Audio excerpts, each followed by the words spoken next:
Hello guys, అందరూ ఎట్లున్నారు? బాగున్నారని అనుకుంటున్నా. సో, మన తెలుగు టైటన్ ఫ్యాన్స్ అందరికీ నిన్ననైతే చాలా పెద్ద దెబ్బ తగిలిందనే చెప్పుకోవాలి. ఎందుకంటే మన కెప్టెన్ పవన్ షెరావత్ అయితే రేడ్ చూస్తుండగా సూపర్ టాకిల్ అయినప్పుడు ఇంజ్యూర్డ్ అయితే అయ్యాడు గైస్. సో, ఇవాళ మన తెలుగు టైటన్ ఫిజియో అయితే అఫీషియల్ అప్డేట్ అయితే ఇచ్చాడు. సో, అదేంటి అనేది ఈ వీడియోలో చూద్దాం. సో, ఇదే టాకిల్ గైస్, అదే నీ దగ్గరే మళ్ళీ ఏదో ఇంజ్యూరీ అయితే అయినట్టుంది. సో, ఆ ఇంజ్యూరీ అయితే డిస్క్లోజ్ చేయలేదు, కానీ మన అఫీషియల్ అప్డేట్ అయితే ఇచ్చారు గైస్ మన తెలుగు టైటన్ టీమ్ అండ్ మన ఫిజియో. ఇక్కడ ఏముందంటే, following a thorough assessment, I am pleased to confirm that Pawan Sehrawat's injury sustained during yesterday's match is minor. He will return to action on the mat very soon. So, ఇక్కడ నేను తెలుగులో అయితే మీకు translate చేస్తాను guys. ఇక్కడ ఏమంటున్నాడంటే, after all the assessment, అన్ని టెస్టులు చేసిన తర్వాత, అన్ని స్కాన్స్ అండ్ టెస్టులు చేసిన తర్వాత నేనేం చెప్పదలుచుకుంటున్నా అంటే, పవన్ షెరావత్కి నిన్న అయిన ఇంజురీ అయితే ఒక మైనర్ ఇంజురీ, అంటే ఒక చిన్న ఇంజురీ మాత్రమే. అతను అయితే ఇంకా చాలా త్వరలో మళ్ళీ మ్యాట్ పైకి అయితే రిటర్న్ అవుతాడు. అంటే చాలా తొందరలోనే మళ్ళీ కబడ్డీ ఆడడం, ప్రాక్టీస్ చేయడం అయితే స్టార్ట్ చేస్తాడు గైస్.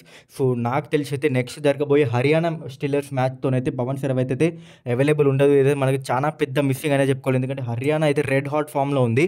సో, ఇదే కరెక్ట్ టైం గైస్. సో, మన యంగ్ ప్లేయర్స్ అయితే స్టెప్ ఇన్ అయితే కావాలి.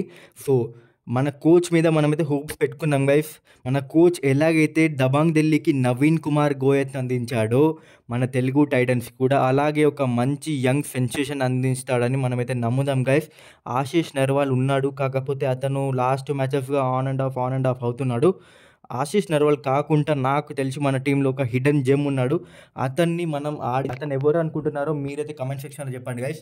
అతను ఎవరైతే బాగుంటుంది, నాకు కోచ్ పైన అయితే నమ్మకం ఉంది గైస్. అతను ఎలా అయినా చేసి ఒక మంచి యంగ్ ప్లేయర్ అయితే దింపుతాడు. ఒకవేళ అది ఎవరు అనుకుంటున్నారో మీరైతే కమెంట్ సెక్షన్లో ఎప్పుడైనా మన విజయ్ మలిక్ కూడా ఇప్పుడు రెస్పాన్సిబిలిటీ తీసుకొని ఆడాలి. ఎందుకంటే ఇన్ని రోజులు అతను ఒక టీమ్ని కంట్రోల్ చేశాడు. ఓన్లీ అంటే అవసరం ఉన్నప్పుడు మాత్రమే రేట్స్ అయితే చేశాడు. ఎందుకంటే పవన్ షెరావత్ ఉన్నాడు అప్పుడు. కానీ ఇప్పుడు పవన్ షెరావత్ లేడు కాబట్టి కొన్ని మ్యాచెస్ వరకు, అంటే త్వరలోనే వస్తాడు, కొన్ని మ్యాచెస్ వరకు విజయ్ మలిక్ అయితే మంచిగా, అంటే లీడ్ రైడర్గా ఉండాలి. అండ్ ఒక వేరే ఏదైనా యంగ్ ప్లేయర్ అయితే రావాలి. సో, ఇదే నా ఒపీనియన్, నా పవన్ షెరావత్ గురించి వచ్చిన అప్డేట్స్ కదా. సో, ఆ ప్లేయర్ ఎవరైతే బాగుంటుంది అనేది మీరు అనుకుంటున్నారో కమెంట్ సెక్షన్లో చెప్పండి.